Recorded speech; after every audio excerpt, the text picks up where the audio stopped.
मेघना, तू बोलतोयस का माईंशी? त्याशिवाय चैन नाही पडणार रे आदित्य. आणि आपण ज्या गोष्टीसाठी हे सगळं करतोय ना, तेही नाही अचीव करता येणार आपल्याला. घरात असं झाकोळ असेल तर ठीक आहे, मी बोलतो माईशी. पण अंकी आणि अंजली नक्की येणार आहेत ना? नाहीतर ऐनवेळी टेन्शन घेऊन तो येणार नाही. मागच्या वेळी जीवावर बेतलं होतं तेव्हा सुद्धा तो हॉस्पिटलमधून पळून गेला होता. I hope he comes. अरे बापरे, काय झालं? अरे मी अंजलीला सांगायचंच विसरले. त्या दिवशी तो आपल्याला अंगणात भेटला तेव्हा त्याला इन्व्हाइट केलं,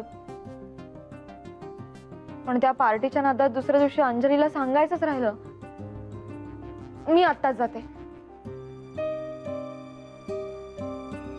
पण माईंशी बोला नक्की, आठवणीनं. आलेच.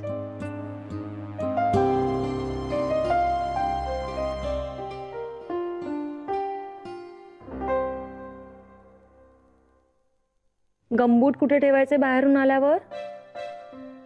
करेक्ट. आणि भिजलं तर? करेक्ट. Good boy. हो बाळा, हो. पुढच्या रविवारी नक्की आहे. ओके, ठेवू?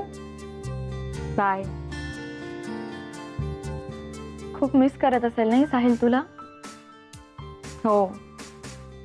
त्याला म्हटलं इथे ये तर नाही म्हणाला लबाड. पण आज सकाळी सकाळी तुला कसा काय वेळ मिळाला रविवारचा? तुला निमंत्रण द्यायला आली आहे. निमंत्रण? तुला आणि तुझ्या पाहुण्यांना आज रात्री आमच्या घरी जेवायला येण्याचं निमंत्रण द्यायचं होतं. अगं एकदम काय? असं काय नाही ग. तू इथे राहायला आल्यापासून तुला बोलवायचंच होतं. शिवाय तुला शतकपूर्तीलाही नाही ना येता आलं. नाही, माझं तर ठीक आहे, पण अंकी येतील का? त्यांना परवाच निमंत्रण दिलंय. परवा आम्ही शेखरच्या पार्टीला चाललो होतो ना, तेव्हा अंगणात भेटले. तेव्हाच म्हटलं मी त्यांना तुम्ही दोघे या म्हणून. पण तुला सांगायचं राहून गेलं.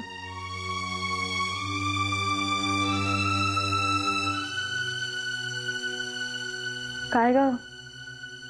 नाही, काही नाही. येशील ना? तू आली तरच अंकी येतील. हो, ते सांगायला आले होते. या मग दोघे संध्याकाळी जेवायला. हवं तर मी हाक मारीन. हा, बरं. बरं, मग निघू मी? हो. अंकींना आठवण करायला जाणार आहेस का? नाही, येते. मेघना,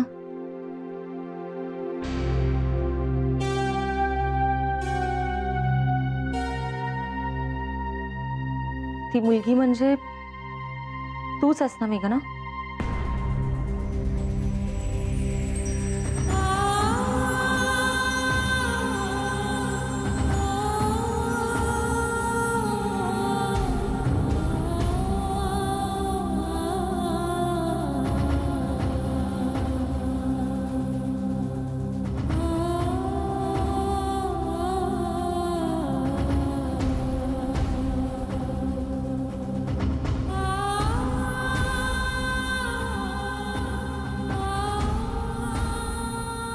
I understand.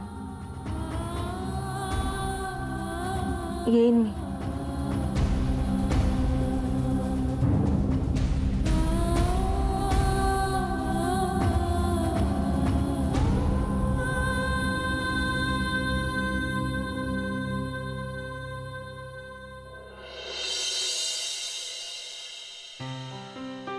काय संध्याकाळचा मेनू ठरला का?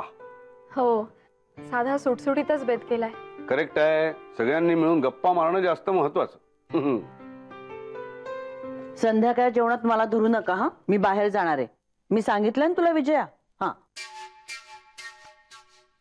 विजया, मी तुला सांगितलं की नाही मला माहित नाही, पण आता सांगतोय, संध्याकाळी जर संजीवनी नसेल तर मी भूक हडताल करीन.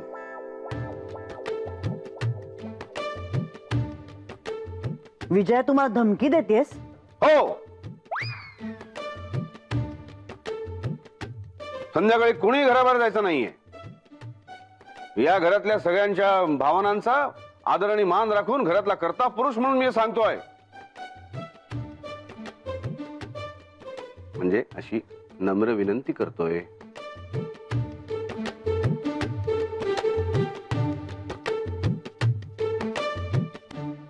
अगं, इतका राग चांगला नाही ग संजीवनी. तब्येतीला, हा. वजनासाठी.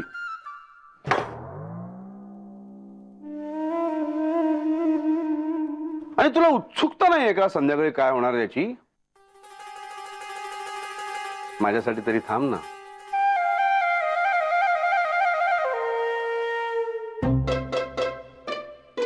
गोड बोलण्यात तुमचा कोणी हात धरेल का?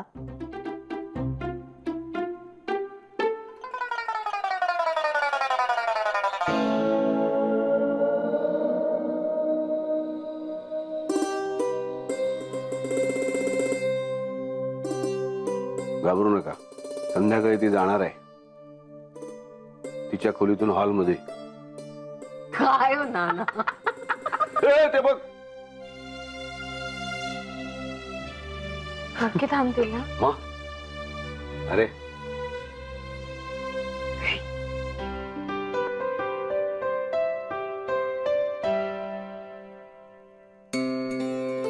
Good morning Archu. Good morning. काय मग खाली काय खबर बात? काही नाही, चाललंय रोजच्या सारखं. रोजच्या सारखं? विजया, आज म्हणजे रोज नाहीये. म्हणजे संध्याकाळी जेवायचा कार्यक्रम आहे का? स्पेशल पाहुण्यांबरोबर? हो आहे, त्याच बोलावणं करायला आले मी तुला. काय बोलावणं करायला? बरी आहेस ना तू विजया? अगदी व्यवस्थित आहे. आणि बोलावणं मी नाही करत आहे, नाना, मेघना आणि आदित्यनी केलेले आहे. तर तुम्ही दोघंही संध्याकाळी खाली या जेवायला. हा, म्हणजे मेघनाच येणार होती तुला आमंत्रण द्यायला, पण मीच म्हटलं तिला की तू थांब, मी जाते. नाही, ती इथे आली असती तर उगाच तुमच्या दोघींचं काहीतरी झालं असतं. बरं झालं तू चालीस ते, नाही तर उगाच काहीतरी कमी जास्त बोललं गेलं असतं मला तिला. पण विजया, खूप ऑड वाटतंय ग हे सगळं. म्हणजे ह्या सगळ्यात उगाच आपल्याला कशाला खेचतायत? आता कशाला खेचतायत म्हणून काही उपयोग आहे का अर्चू? आता इतर पाहुणे येतात तेव्हा आपण जसं स्वागत करतो तसं करायचं. बरोबर आहे बाई तुझं. जाऊ दे, येतो आम्ही संध्याकाळी जेवायला. आणि नाहीतरी काय होणार आहे याची उत्सुकता आहेच मला. काय ग,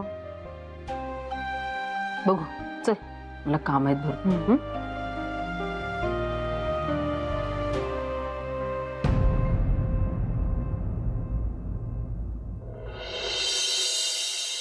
आणखी अरे या ना, बसा.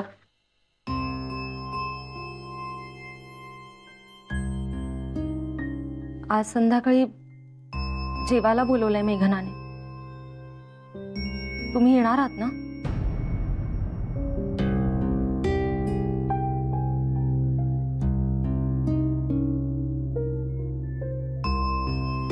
अंजली, काय झालंय? तुम्ही खूप अस्वस्थ दिसताय म्हणून विचारलं.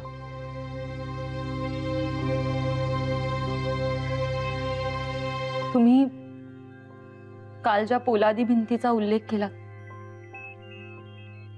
त्याची जाणीव होते मला. खूप घाबरल्यासारखं होतं. त्या भीतीचा, त्या एकटेपणाचा, असहायतेचा पुरेपूर अनुभव घेतलाय मी अंजली. आणि त्या अनुभवातूनच सांगतो, ही भिंतच आपला आसरा आहे असं जे आपल्याला वाटत असतं ना, ती आपणच आपल्या मनाची करून घेतलेली समजूत असते. कारण स्वतःपासूनच लपण्यासाठी बांधून घेतलेली असते ती भिंत.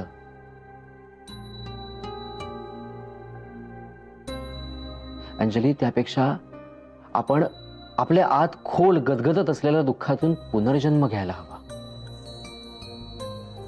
आणि स्वतःचाच बोट धरून पडत धडपडत का होईना पण नव्यानं आयुष्याला सामोरं जायला हवं.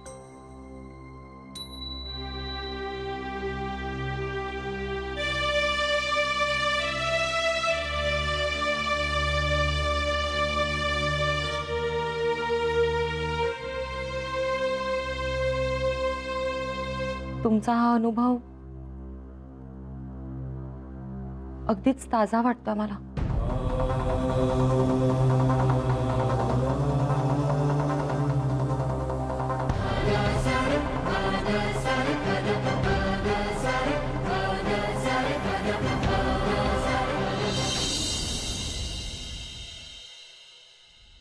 देवा, आज एक अवघड गोष्ट करायला घेतली मी आणि आदित्यने. आम्हाला यश दे. आमची भावना खरी आहे.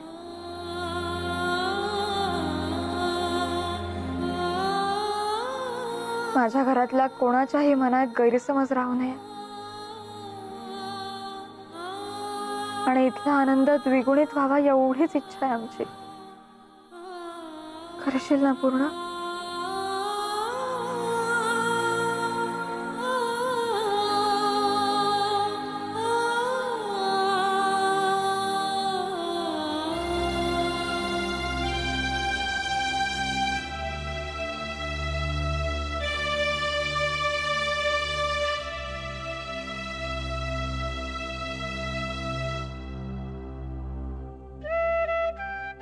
आई, माई मनात राग नाही ना धरून ठेवणार?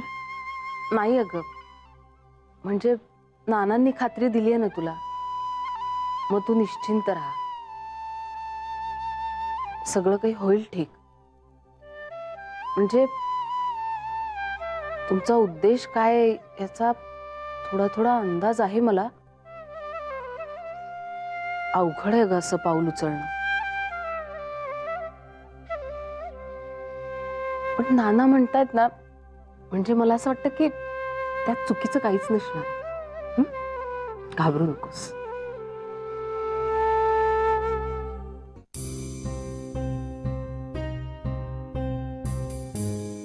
अरे या या या, बस.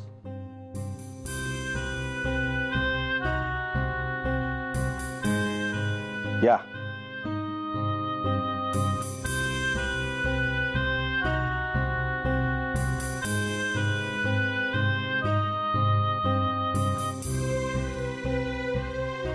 काय रे, आपले पाहुणे येणार आहेत ना?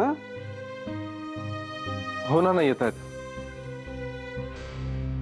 म्हणजे त्यांनी यावं अशी अपेक्षा आणि इच्छा आहे आमची. मी माई रागवलीये. मी काही कुणावर रागवले वगैरे नाहीये. आणि माझ्या रागाला इथे विचारते कोण? अगे पण तुझ्या आणि माझ्या रागालोभाचा काही प्रश्नच नाही. मुळे हा सगळा आदित्य आणि मेघनाच्या भावनांची निगडीत मामला आहे आणि त्यांनी तो कसा हँडल करायचा ते त्यांचं त्यांना आपण ठरवू द्यायचं आहे. बस एवढाच आपला सहभाग आहे. काय अर्चू? नाही, कारण आपण एकत्र राहत असलो तरी काही निर्णय हे ज्याचे त्याने एकट्याने किंवा फक्त नवरा बायकोने घेण्याचे असतात.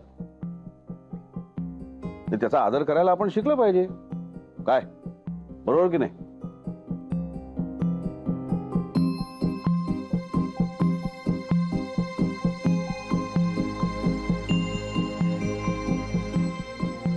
अरे इतना सन्नाटा क्यों है भाई? नाही, तसं नाहीये. म्हणजे नाना, मला काय म्हणायचंय. अरे या या या.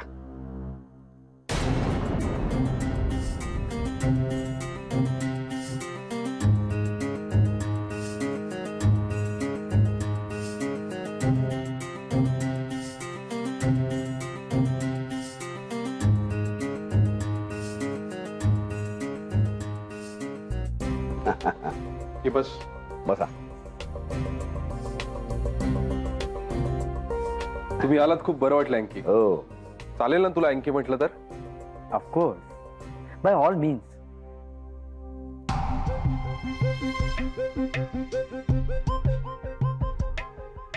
पण अंकी बरं का, फार एकटे एकटे राहता बा तू. मेघना, फार छान केलंस तू त्यांना आपल्यात आणलंस ते.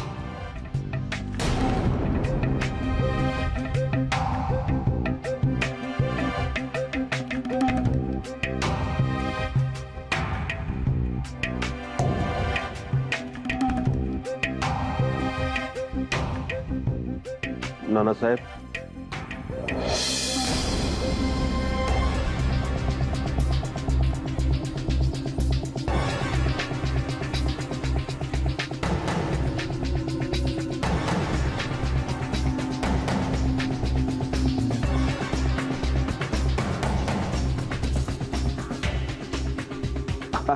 अरे या या या सुरेशराव, या.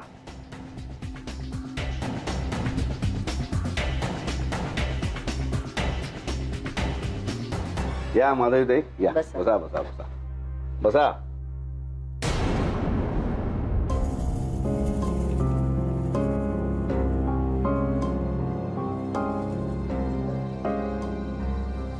बसा बसा बसा. मग सुरेशराव, जय हो. नाही हो. जय हो नाही हो नानासाहेब.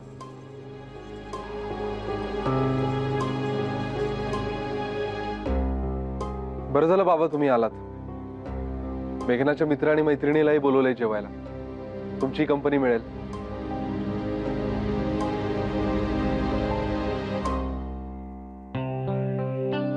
मी तुमची सगळ्यांशी ओळख करून देतो. सुरुवात अर्चूपासून करूया. ही माझी बहीण.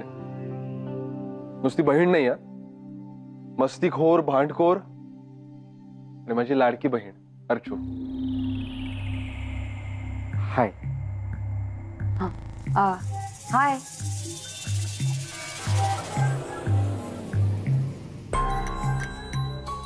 तशी आमची ओळख झाली आधी.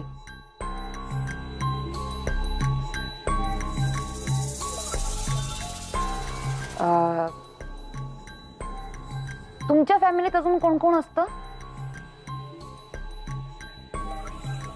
माझे आई वडील, भाऊ बहीण, सगळंच. माझा काका होता.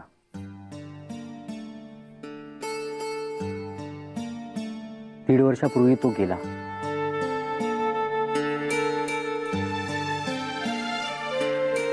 त्यामुळे इतकी सगळी नाती मी कधीच अनुभवली नव्हती हो.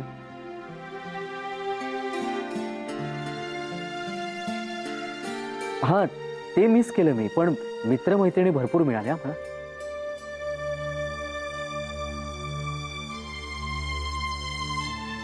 आणि आतापर्यंत मला भेटलेला सगळ्यात मस्त मित्र कोण माहितीये?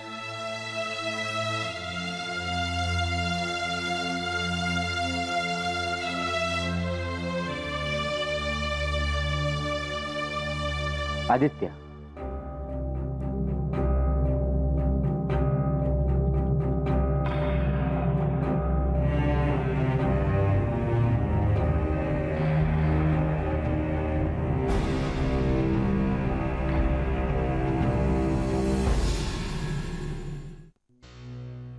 नाना, एक विचारू का? ते म्हणजे सगळ्यांनाच विचारायचंय मला. तुमच्या सगळ्यांच्या मते मित्राची किंवा मैत्रीची व्याख्या काय?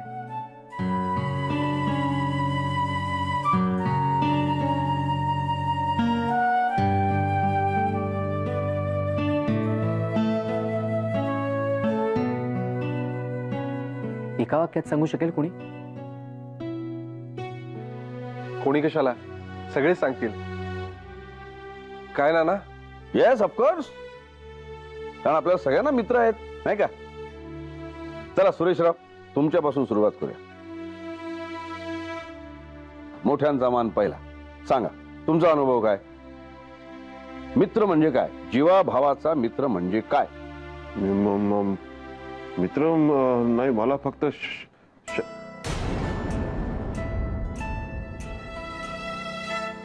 नाही हो नानासाहेब, मला कोणी मित्र नाही आहेत हो, म्हणजे कधीच नव्हते हो. तुम्हाला माहित नसेल, पण तुम्हाला अगदी जवळचे असे एक नाही, चांगले 2 मित्र आहेत. आत कुठे? कशाला थट्टा करताय हो नानासाहेब? ही थट्टा करायची वेळ नाहीये हो, गंभीर गोष्ट आहे हो ही. छे छे, अहो उलट हसण्या बोलण्यासाठी जमलोय आपण, गंभीर चर्चा करण्यासाठी अजिबात नाही. अहो पण नाना, सुरेशराव तर म्हणतायत त्यांना एकही मित्र नाहीये, आणि तुम्ही म्हणताय त्यांना जीवाभावाचे 2 मित्र आहेत. ते कसं काय? एक मिनिट, मध्ये बोलतोय म्हणून सॉरी, पण मुद्दा मैत्रीच्या व्याख्येचा आहे, त्यामुळे त्यांचा मित्र कोण हे त्यांच्या मैत्रीच्या व्याख्येवर अवलंबून आहे ना. अहो मला मित्रच नाही तर मैत्रीची व्याख्या कशी सांगणार मी? हा